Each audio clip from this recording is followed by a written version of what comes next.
sakkizinchi ta'lim maktabining ta'lim hamstozi safarbar. Maktabimizda bo'layotgan kitob marafonida faol ishtirok etadi. O'quvchi yoshlarimizning ongi ma'naviy tafakkurini rivojlantirishga xizmat qiladigan, jadidlarimizning hayoti va ijodiy faoliyati haqiga boshlangan Jadidlar to'plami kitobini maktabimiz kutubxonasiga sovg'a qiladi.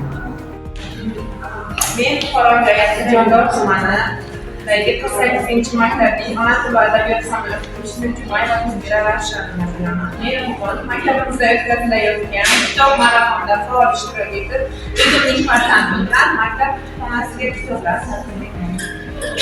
Men 48-maktabning biologiya fani o'qituvchisi Sharifa Shohida maktabimizda o'tkazilayotgan kitoblar marafonida faol ishtirok etib, farzandim bilan birgalikda maktab kutubxonasiga kitob sovg'a qilmoqchiman.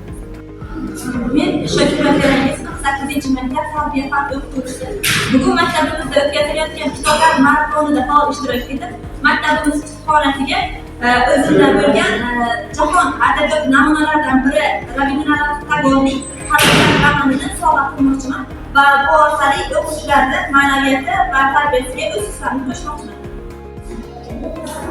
Men Jondor tumani 48-maktab fizika fani o'qituvchisi Zarif Ikromjonov.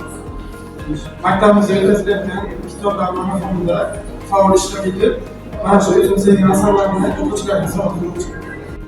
Biz maktab o'quvchilari o'zimiz sevib o'qigan kitoblarni maktab kutubxonasiga sovg'a qilmoqchimiz. Baxtga narvon bilingan kamera maktab, zakovat doriga tarmon erilmoqda.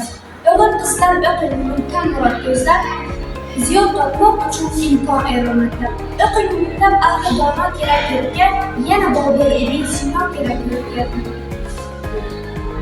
Navoiy so'zguzar etdi ilm istab, Buxoriy el kezib o'tdi ilm istab, Riyoziyot shohi bo'ldi Xorazmiy, Ulug'bek yulduzga yetdi ilm istab.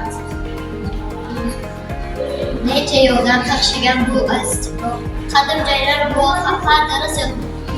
Buyuk yurtlar, o'qib deblar, mard bugun istemur beklarlik ogoh, o'qing idrokli posbonlar kerak yurtga, shiroq erlik posbonlar kerak yurtga.